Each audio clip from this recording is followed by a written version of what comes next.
Hey Richie. What's up, man? What's up? Let me screen here. How you doing? Good to meet you. Good, man. Good. You too, man. Is it Richie? Nice to yeah? finally meet you. It's Where you at? Richie, not Richard. Yeah, well, it's legally Richard, you know. Okay. But I'm in yeah, New I go York. by Richie. Oh, okay. Oh, Yeah. you're literally an hour north of me then. Yeah. For some reason, I thought you were in Cali. That's why we mixed up with Uh, the times. yeah, no, there was a period I almost was, but no, I like the East Coast, man. I'm too aggressive for the West Coast. Yeah. Well, thank you for coming on here. Yeah, for sure. You've got to be one of the top digis, at least that I've come across. Not I just for appreciate gear, that. but also as a solutionist. Like creative ways of troubleshooting and looking at different ways of fixing things. Thanks for all that you share. Thank you. I appreciate it. It's fun, man. It makes it, the more I share, the more I think of it. As soon as I get something out there, I'm like, oh, cool. What can we do next? Yep. It's pretty rad. I know your gear list goes pretty deep, but what's on your basic setup? Like sort of primary get up and go kart, I like to call it. The super easy is just like a DigiPlay laptop and just maybe a rugged drive for a backup, and then an SSD, some tether cables, and obviously a Fuji camera. Yeah. Unless there's budget for a phase. Unless there's budget for a phase. You know how it is. I'm trying to set up sort of a community of sorts, something that I wish that I had when starting out. Right. And being such a new role on sets, I think there's a lot of people that don't quite know how to define it, even digis themselves. Oh, every day is, especially now, it's like the new list of asks is like twice as much. It's, now we have to do teleconferencing and feed a capture feed into it. Yeah, no problem. I got asked recently to figure out how to do a shoot basically completely remotely. A photographer, the digital in a different room, and the clients at home or wherever else. Right. I mean, a lot of technology sort of fast forwarding. It's quite cool.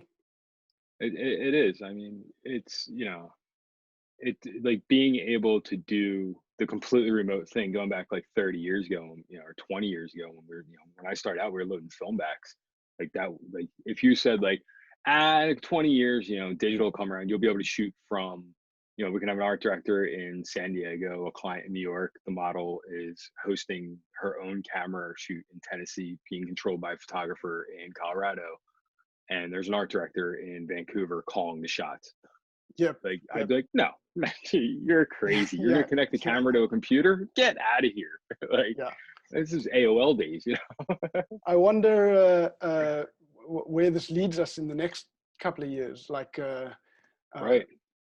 A lot of people are talking about AR, VR, images becoming more and more digitized as opposed to capturing the real thing. I can see that happening. We did do during the pandemic, we did asset gathering and management where we created assets of hands and such for reference for CGI, just so they can make a more accurate CGI thing. We've done it in the past with like incubators and stuff where we have this huge lazy Susan, we'll shoot, 180 or 360s one way, flip it 360s the other way, and then they just map it into a 3D instead of doing it. And then they re-render it in CGI as referencing. It's kind of crazy to think like that they go like backwards with CGI. Sometimes they use photos as like a reference. Like they've hired us to do stuff and we're like, wait, you're going to just CGI it. So how good? They're like, no, we want like, just like you're doing like a billboard ad as top quality as possible. And you're like, but you're literally just going to animate it. Like, no, we're not even going to animate it. Like the dude's just going to look at it. You're like, oh yeah, all right, cool. Like lowest expectations ever. Great. I guess as close to reality as possible. Right. I mean as we get into it. That's how they'll sell VR at the end. Right.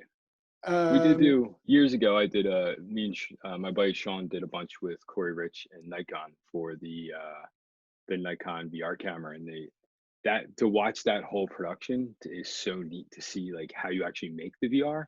But once it's done, it's just you got to update it. You know, everything changes, oh, and once you do it like a tour through a park, well, you got to do it every season, every couple months. You know what I mean? Like VR is such a mhm, big necessity, but it's such a big undertaking to do it properly.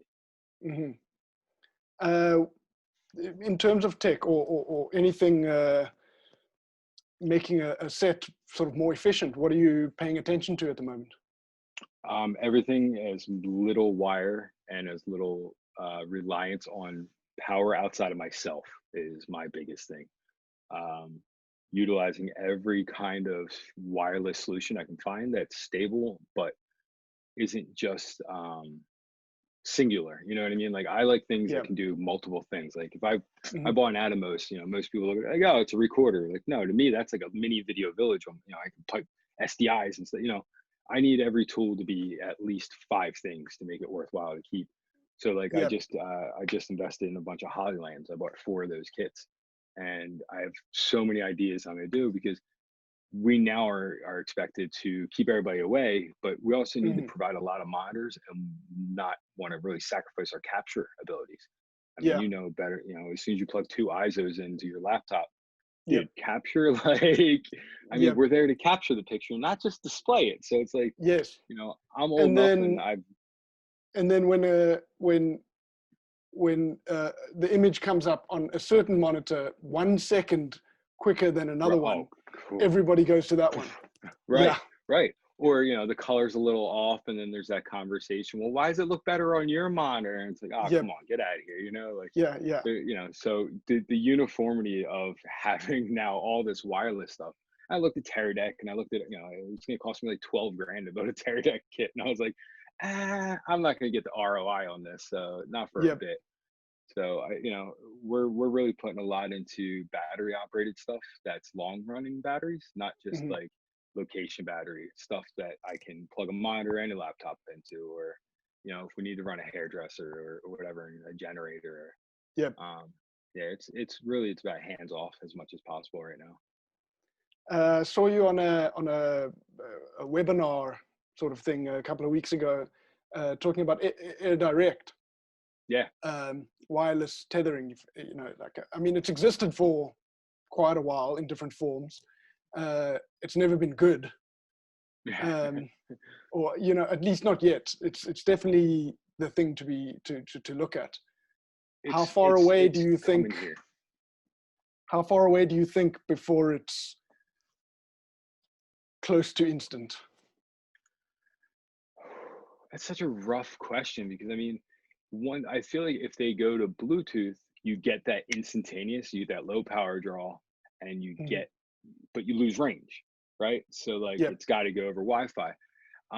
The thing about like the Air Direct right now is it's the most robust and stable there's ever been, hands down. Like I've had the Cam Rangers fail me so many times, and I love them. I like Yep. I'm weird about stuff. Like I'll tell you I hate stuff, but secretly I might like it. Yeah. Like every tool's got it, you know, has a purpose. And like when we used Cam Ranger or even the original Case Wireless, we treat them like Mobi cards almost. They were just for JPEGs. You know, you couldn't rely on Yep. that on an actual production. Sure. The Air Direct kind of changes that for me because now I'm shooting raw. There's no more Mhm. JPEGs. We've totally negated that. Now that doesn't mean you can't shoot JPEGs or you shouldn't.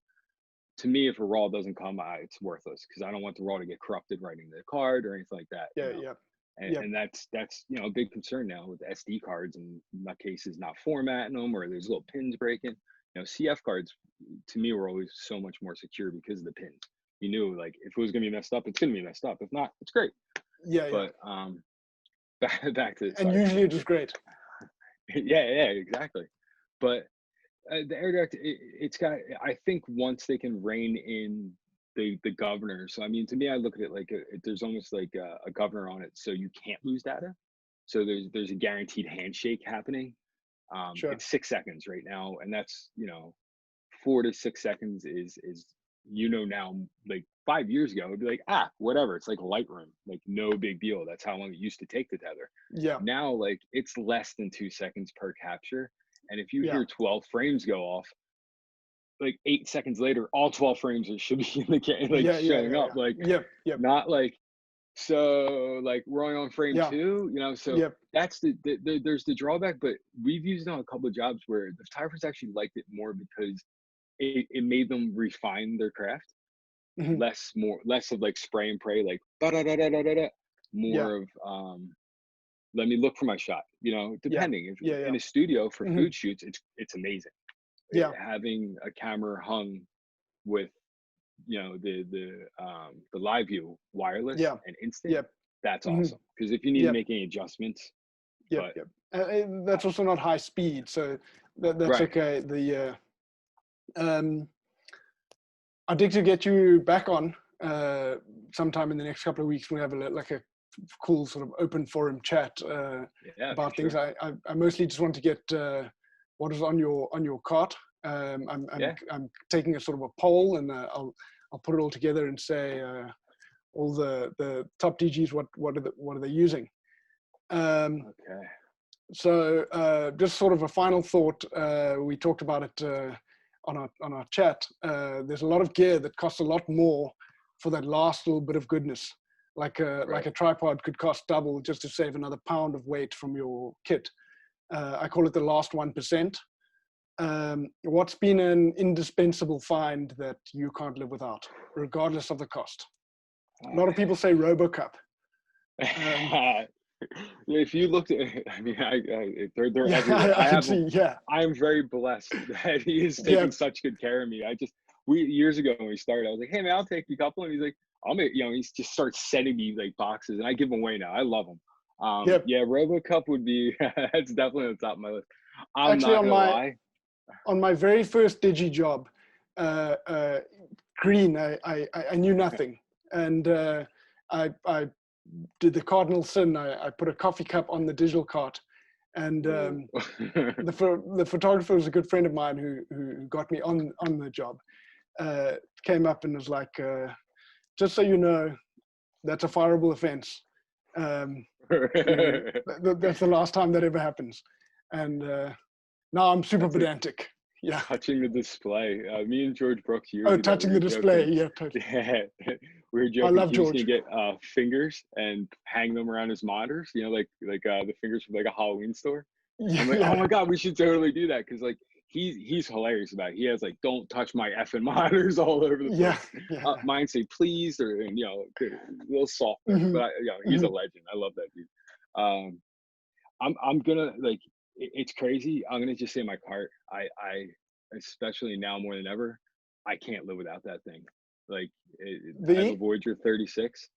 Yeah, my cart, it goes everywhere, every job. Even if it's a comp rental at this point, the luxury it gives you to be able to have a working surface to place things down and just not worry about anything. That's been immensely helpful. Even when it was just like a rock and roller cart, I was pushing R12 RTs that I used to weld top shelves on like it was a mag liner.